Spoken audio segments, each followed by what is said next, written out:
back and eyes front, because The View is live. Trump's media takedown. How he blasted a reporter at his first post-election press conference. You are fake news. Go ahead. And how the media's fighting back. And Drake rocks J-Lo. The 100K bling, sources say he just laid on her. But is it way too early to start calling him Dre-Lo? Plus, Charlie Sheen is live on The View. What really caused his public meltdown? How he's trashing Trump on Twitter? And why he wants a Sheen cruise ticket in 2020. Let's fire up Hot Topics with Whoopi, Sunny Hostin, Joy Behar, Sarah Haynes, and Jedediah Bila. Now, let's get things started.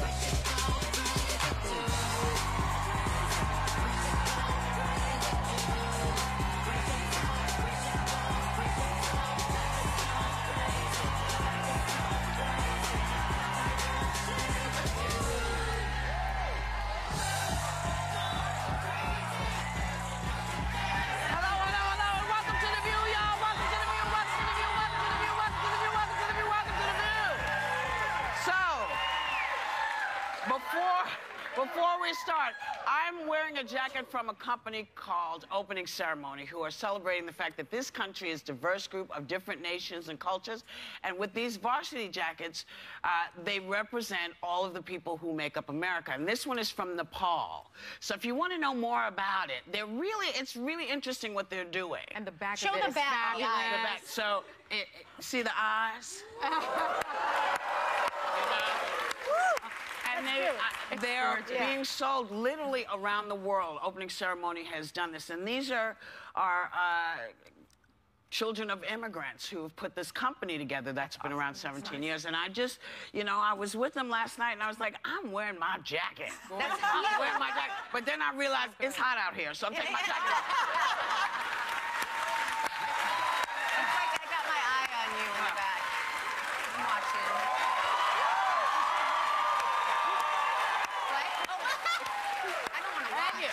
So, as I'm sure you all are aware, Donald Trump had his first press conference since winning the election.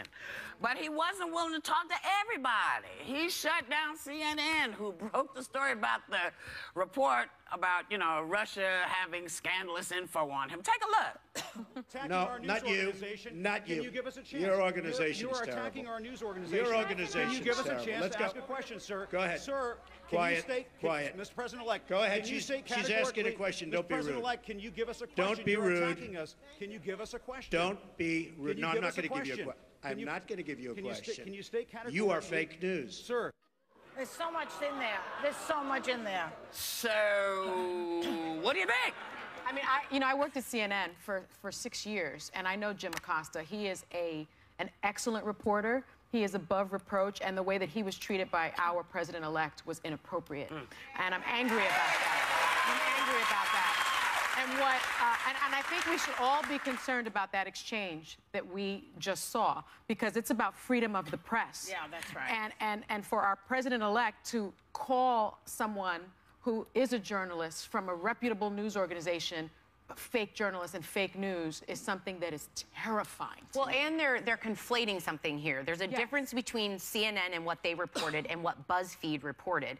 And by grouping them together, which they often do. Okay, well, please. CNN, this might get into the two in the weeds. CNN had reported that there was the president and president-elect had been briefed about this report.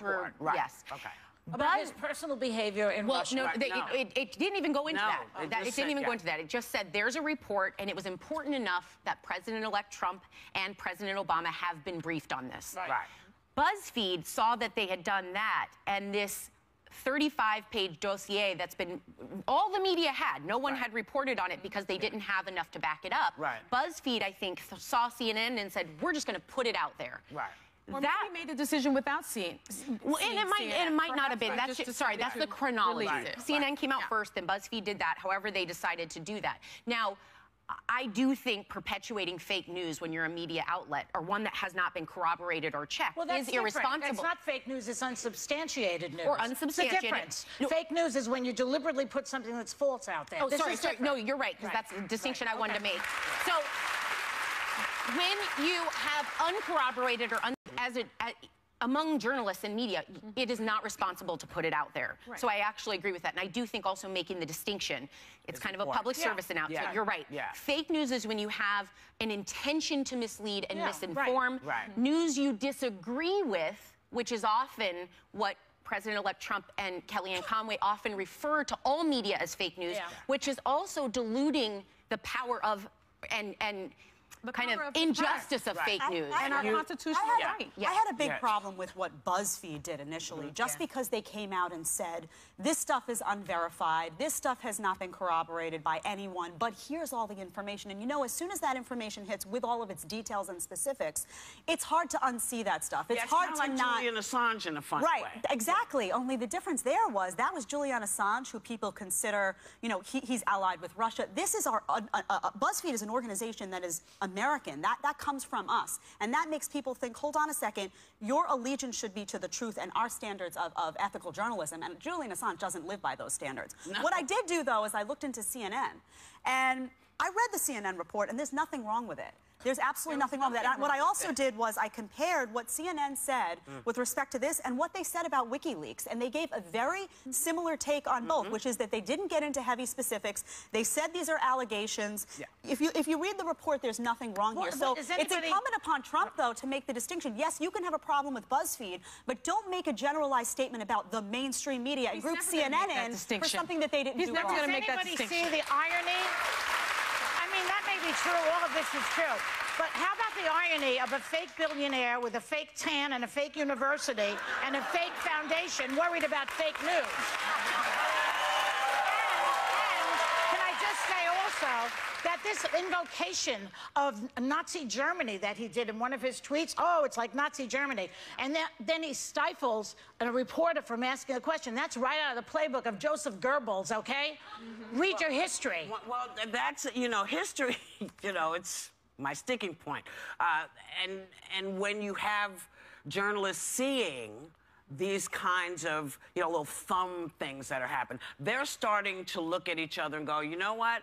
I don't care what side of the line we're all journalists. Yeah. And our job is to seek the truth. And I think that has been an important thing that's happened, because there has been enough innuendo put out and just run with. Yes. And people have to start to really listen when somebody says fake news. You need to question that.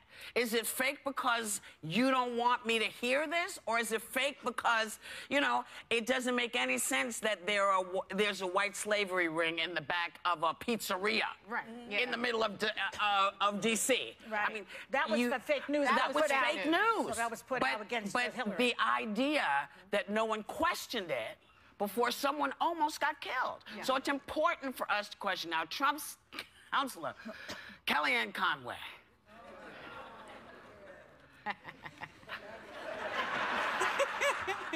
She continued slamming CNN on Anderson Cooper's show. Good for her. Where they're claiming, you know, she's claiming they crossed the line, just like BuzzFeed, who posted the report. Take a look. Anderson, your sources are not correct. And the fact is so that you're saying in that intelligence, you're saying in that intelligence briefing there was no information in any... CNN is feeling the heat today. I think you guys are feeling enough the to come heat. on and discuss it. We feel it. What heat do we feel? That you've got this raw information, this complete ridiculous fake news. Actually, it's just fake. It's not actually even been news. backed up by not only multiple words. sources but other news agencies. She works for him, you know, that's her job. She's a smart lady and I like her, but she's wrrong here. And all she has to do, wrong a couple all she has to do. Not the first but time. it's really simple that she just has to Google find the report. I mean, I read it. All you have to do is read it. You're thinking that she hasn't read it yet. Yeah, the bottom line is she not only has read it, she's a spin doctor. That's right. She's just spinning it. Something Whoopi said before is key, because when this happened to CNN, I used to work at Fox News. I was ecstatic to see Shep Smith of Fox News come out and back CNN up. And what you're both saying, freedom of the press is integral to a democracy, to a republic, which is what we live in. And to see media organizations, it's okay, I think, you know, we've argued this here. I do believe there is media bias. I believe that's real. But you cannot group everyone together. You cannot hold CNN accountable for something that BuzzFeed did. And it's incumbent upon journalists everywhere to join together and say, freedom of the press is integral to our democracy. And if you're not gonna allow for that, we're gonna make sure you allow for that. Wait, we can keep going. We'll be right back. Okay. Still ahead, Rubio roars. How he tore into Trump's pick for Secretary of State. Will it put his confirmation in jeopardy? Still ahead, Charlie Sheen is live. How he's handling life with HIV, his public meltdown, and how he's making people laugh again.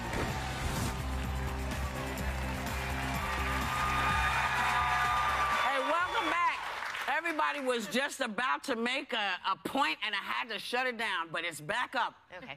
Well, one thing is I was watching that interview last night with Kellyanne Conway and Anderson Cooper, and I found it so frustrating to watch because the new red herring for Kellyanne Conway is anything the media. Every time, it used to be Hillary, but every time they need a substantial answer to a question, they go to the media. Right. Now, the problem here is, in addition to the categories we spoke of, fake news with bad intention, news you disagree with, there are also Trumpisms. And this is one thing, when you watch his press conference, the misspoken facts, but also Kellyanne Conway. In that conversation, she proceeded to group the media, which we are all separate entities, all of these stations.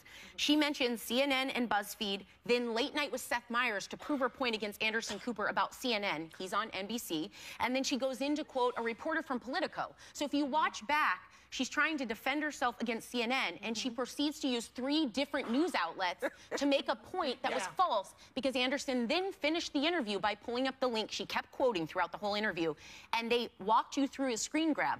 The interview, she tweeted out to say, look, they did this. When you click on the link, it links to an interview talking about something that has nothing to do with what she's talking about. Because Anderson is so good. He's well, so good. It was a slam dunk. He's so good. And the one thing that I wanted to say is, and we brought it up at our Hot Topics meeting, we're going to see this happening again and again and again with journalists. We've seen it happen. Yeah, it's nothing new. And I think what journalists and then Watergate followed, so you better be careful. And I think what journalists need to do is, if that ever, when that happens again, and Jim Acosta doesn't get his question, that very next reporter must ask Jim's question.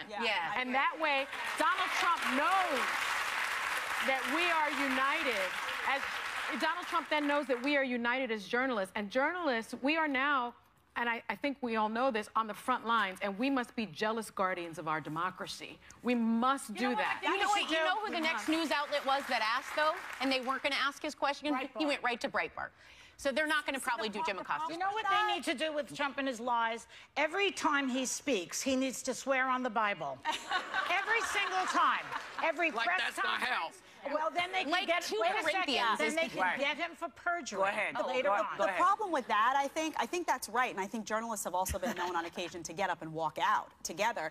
But the issue is that Trump says, you know what, they have to cover me. They have to cover me, and he feels that no matter what he does, people are going to be eager for the story. So you know what, then they'll go to his Twitter. He feels like he has access to be covered no matter what. You know what? There has to be some kind of consequence for this, though. So journalists have to say, you know what, we're going to get up and leave, and we're not going to talk about you today. That's what he wants. No, you know what? He doesn't want to deal with the press. Maybe it is fewer journalists coming out. Because if because he wants everybody. He wants, that's why Kellyanne is on this show and this one's on this show. But you know what? Twitter gets lonely, I think, for him. Give him 3 people. I think he gets very lonely with Twitter. And I think if that was all he had to look forward to, it might change, but you know what? He is who he is, and you can't change these stripes. He doesn't care. He will say what he needs to say. No one has said didn't happen. A lot of them say this didn't happen, but a lot of us said, hey, a lot of that stuff didn't happen. So what did they do? They said it happened, it happened. So we're going to be rising above that. We're going to wait and see what goes on. He does not have a high approval rating right now. His approval rating is low. And when he says the only people who want to see his tax returns are reporters, that's not true either. No, it's not. The majority of Americans want to see them. Well, and it's important that we do. And now, more than ever, because those ties to Russia, that Russian money, can be cleared up very quickly with your tax return. That's why he doesn't want you to see them. Well, you know, and so for all of those folks who say, you know, you guys don't know what you're talking about, we actually do. Now, Trump's secretary picked for Secretary of State former Exxon CEO and Putin pal. I like saying that. A Putin pal. That's like a little doll. The toy you get. You know? The big toy for next Christmas. That's it, for next Christmas. Putin pal. He hatches out of an egg. Rex Tillerson. He was grilled by the Senate yesterday, especially by Donald's former rival and possible, you know, presidential candidate in the future, Senator Marco Rubio. Take a look. Is Vladimir Putin a war criminal? I would not use that term. Mr. Tillerson, do you believe that Vladimir Putin and his cronies are responsible for ordering the murder? None of this is classified, Mr. Tillerson. These people are dead. Well, good for little Marco. Yeah, really good for Marco. I just wish he had been as tough on Jeff Sessions. He says, Jeff understands the threat our nation faces, including radical Islamic terrorists within our borders, illicit drugs destroying our communities. I'm confident he will make protecting our neighborhoods a top priority. About what, Jeff Sessions? That's what he said. That's what he said about, yeah. So on one hand, you know, he's right there and he's in it, but it's like, dude, really? Rubio has a tendency to go after brutal dictators. He has no patience for Putin. He has no patience for the Castro regime. He has no patience for people who suppress the rights of individuals. So you're not, but you're not, when you say that, you're not saying that he doesn't recognize that Jeff Sessions tries to suppress the rights of African Americans. I just think they pick their battles, honestly. I think that he says, you know what, this guy, I'm going to go after this one, and then maybe somebody else will pick up that fight. I think that it's just, you can't fight everything. He asks him, do you think that Putin is a war criminal? The list is long in this world, okay? Yeah, not just Putin. He's right, but Putin is on that list. This is a guy who, I mean, everybody knows what's gone on in Aleppo, except maybe Gary Johnson, but everybody knows that there has been the slaughter. You liked him once. Slaughter. I like his libertarian philosophies, but you know I said I can't vote for him. That romance ended quickly. Video clips.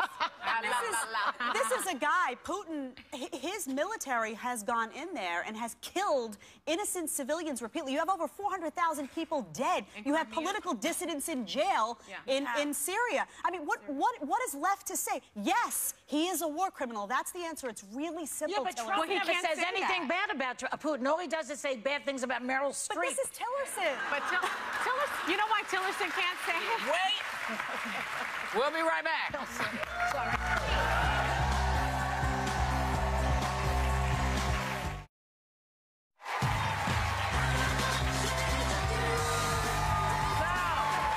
before we left, the ladies were about to make yet another point. Go. I was just going to say, Jed, you were discussing Tillerson and why he didn't come out and call Putin a war criminal. And he really can't do that because in 2013, he received Russia's Order of Friendship. So it's the highest award that a United States civilian can get awarded. And the reason he got awarded this big deal award is because of an energy deal he made with Russia about a drilling program in the Arctic. But the United States started sanctioning Russia because of its invasion of Crimea. And Crimea, rather, and that is why that's why Rubio asked him the question, though, because he knows all this, and he also asked him if he would reverse the executive orders that puts heavy sanctions on those who have already compromised our cybersecurity, and he couldn't anser that either. You know, so the two people that have been vetted, Jeff Sessions and Tillerson, a lot of what they're saying disagrees with the head honcho, Trump. Yeah. So. How said his name? How is that? She just won't say president. I won't say president. But how is that going to work? How does that work when they have to work together? Exactly, because they disagree on a lot. You're going to take the next 365 days to find out. Yeah. You're seeing, though, you see, well, so they say they disagree. See, I'm not 100% sure. I believe people who, like, look at Republicans and say they'll pull them all together, they're not. This is what you're seeing. Look, Marco Rubio, Republican, holding Tillerson accountable. Rand Paul coming out and saying, you can't repeal Obamacare unless you have a replacement that day, and here's my plan. So please, you know, just keep an open mind and know that there are Republicans that are holding your Republican future president-elect responsible. Yeah, they're doing the work. Absolutely. Watch Marco Rubio vote for Tillerson. Just watch. Yeah. Do you think Marco Rubio would vote for Tillerson? She's raising a good point. I agree with you.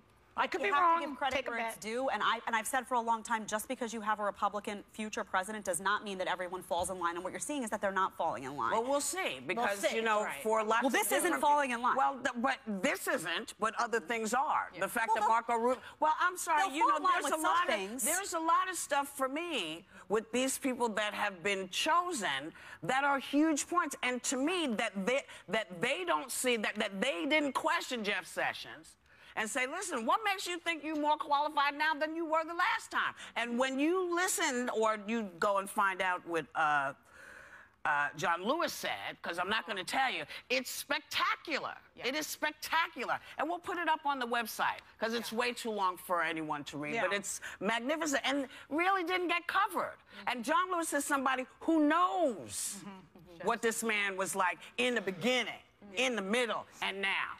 But also the things he said when Trump was running. Don't jibe with what he said the other day. It's a whole thing. But, you know, we're watching. The American people are watching. And I think we're smart enough to see the reality of what it really means now that he's here.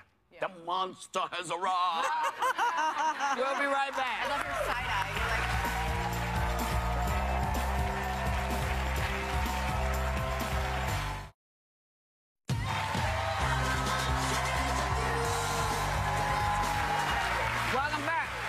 So your boyfriend may be micro-cheating on you, or your girlfriend, depending on, you know, what you're into. According to the website Thought Catalog, they listed red flags like following too many women on social media or downplaying how attractive his co-worker is. This is Sonny's story. This is hard-hitting stuff, y'all. Sonny, I know. hit it on Sonny. Yeah, I think my husband micro-cheated because he always describes the people that he works with as very unattractive. And there was this one woman, he was like, sure they'll be happy to hear that. Exactly. Give her a different name. Yeah, I will. Yeah, so he started talking about Pookie and how Pookie never combed her hair. And so we went to a party, and I was like, who is that gorgeous woman? She looks like a supermodel. He was like, oh, that's Pookie. I was like, that's the one that never combed her hair? Are you kidding me? It was fascinating to me. I think, intentionally describes every woman around him as very unattractive. Yeah, because he don't want to hear your mouth. Now you're questioning every other Pookie in his life. I know. No. Max is on a little email thread with two people from work, a woman, Kara, and a guy named Ted. And I will see him giggling in bed, like literally like, hee hee hee, and I'm like, what's going on? He's like, oh, Kara and Ted. Like, they have this little group that just, I guess Ted makes it, because there's another. Makes it safe. Yeah, Ted makes it safe. Oh, Ted makes it a safe place. Full disclosure, though, Ted's you know what? Nothing is safe. That's true. Nothing is safe. You don't know if Ted makes it safe. It is funny, though. They all have inside jokes, looks. They finish each other's sentences. Something happens. He's like, I'm going to write to Ted and Kara. And I'm always like, Max, seriously? I'm right here. Like, that might get on my nerves. Well, that's shop talk, though, right? It's cute. Yeah. It's cute. Yeah. My big thing is when on this list it says reaching out to a girl who's just a friend for recommendation or advice. For me, if there's a female that becomes your confidant, someone you go to when you have a problem, and that's not your girl, you gotta go. Emotional affair. There's an emotional affair. Yeah, and I think you have to trust your man. I think there's truth to that. That if you're dating someone, you have to trust them, but you also can't be blind. You have to. If your guy's doing stuff that doesn't make any sense, if it's after work hours and it's drinks and you know it's repeated and you're not invited and there's, just pay attention. Like, know when to trust them and know when to be like, dude, keep your eyes open. I like this one, giving a waitress or an obscenely large tip just because she's hot. I must date cheap guys because I've never experienced that one. That's a new one. That's a micro. So what do you do? No, what do you do if the person you with has had female friends that are not his girlfriends, but they've always been pals? That's fine. What's the issue? I think if they're appropriate, what I found, if there's a history of them just being friends and there's no history of them having been intimate, or if that girl, pay attention to how that girl treats you. Because if it's genuinely someone who's their female friend, they're going to want to get to know his woman. They're going to want to. Not necessarily. That's my experience. They're not going to want to be seen as being invasive or stepping in his space. Oh, so I think you have to be. I think you have to think about that. But when they meet you, how they treat you, I think is indicative. I think they're just going to meet you and treat you the regular way. What you can't do. They're playing it. They could be playing it. And they could be not. Plain enjoy. Because if people, I think if people are going to cheat, They've already done it. Yeah. Yeah. You know, when you meet this, you know, that's why you can't assume it's going to go in that direction. We're very cynical people. Yeah. But you know, cynical or not, we will be right back.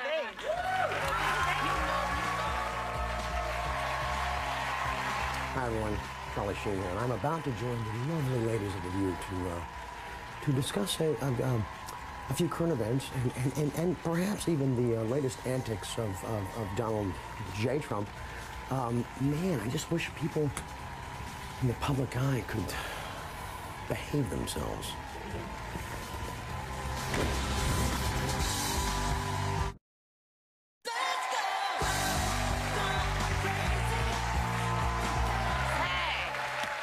You know what? I'm very proud to say this man has been a really kind of deep friend of mine for probably 30 years. And I'm thrilled he's making us laugh again in the new movie, Mad Families. And I'm even more thrilled that he's here with us live today. Please welcome the fabulous Charlie Sheen.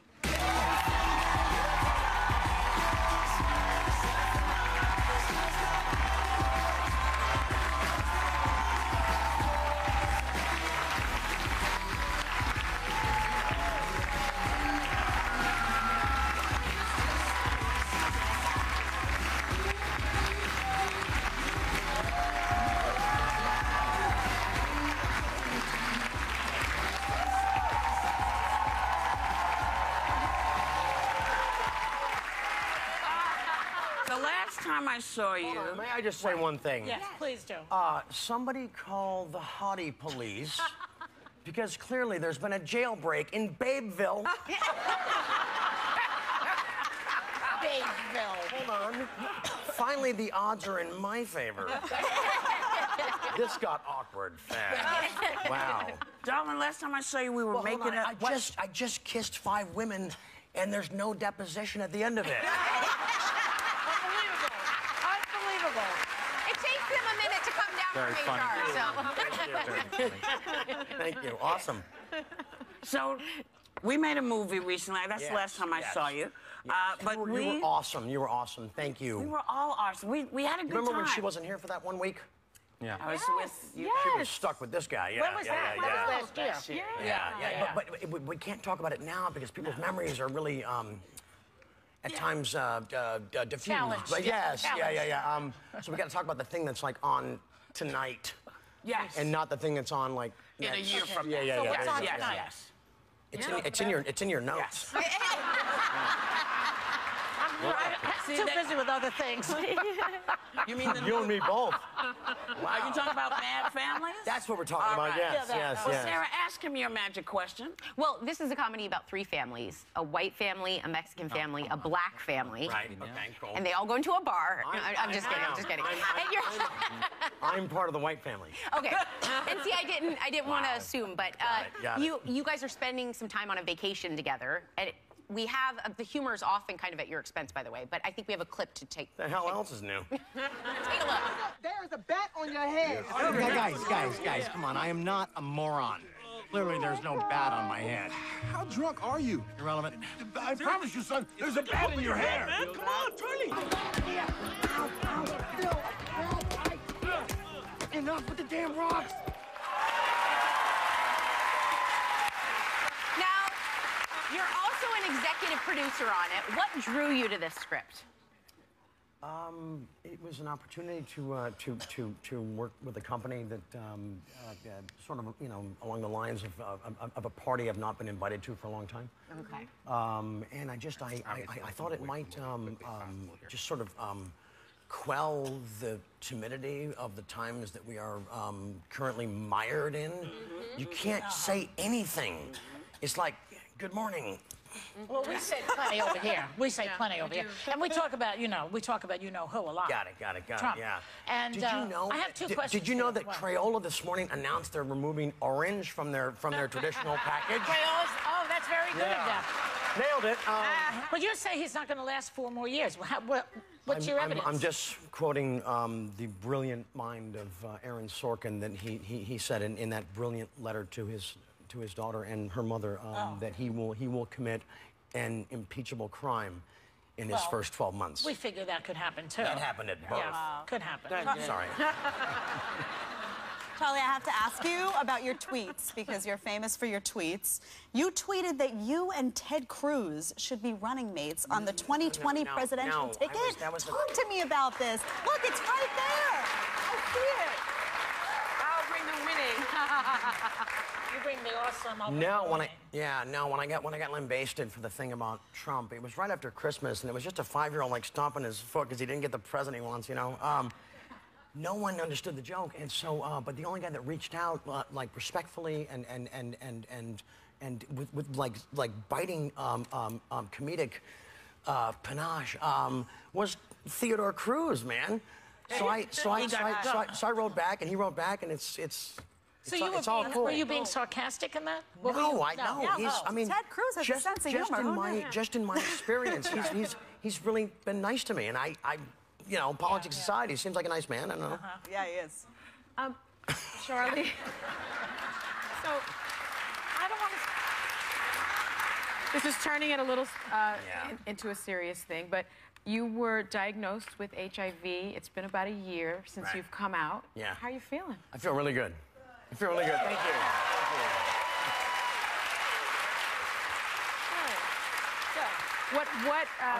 I'm a bit jet lagged and a little fatigued, but not bad for a sick guy, right? You look great. You don't look sick. You don't seem sick. You don't look sick. I am currently carrying the torch through the middle of an FDA drug trial study to deliver a drug called Pro 140, which is a global game changer. Yes. Really? So, yes. So we have time for this question? Because I want to ask you, the last time, last time we were on the show was shortly after your public meltdown. Do you remember that? In 2011? Oh, that little thing, yeah. You ranted about. You were ranting about Tiger Blood and Adonis DNA. Remember that? Is it coming back? Now I'm sweating. Now I'm sweating like me at a drug test. But you blamed it. Wait a second. That's funny. But you blamed it. That's a good one. You blamed it on testosterone cream you were using. Yeah. Really? Is that all that was going on, Charlie? I didn't know. There was no dope. There was no booze. There was nothing. No. What they didn't tell me is when you use like 25 times the recommended dose, it metabolizes into a roid rage. Well, it's like if you take for your thyroid. You know, if you take the wrong medicine, it can make you, psychotic. So they can do the same thing. When you smoke Afrin. Yes. It's not good. You know what? There's nothing more fun than Charlie Sheen. I do love him. I love him to death. You can catch Mad Family streaming free on Crackle starting today. And we will be right back.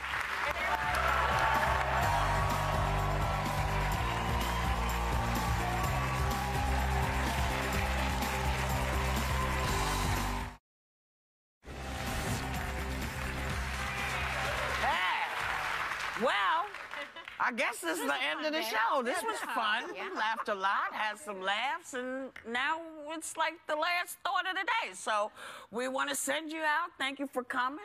We want you to have a great day and take a little time to enjoy the view.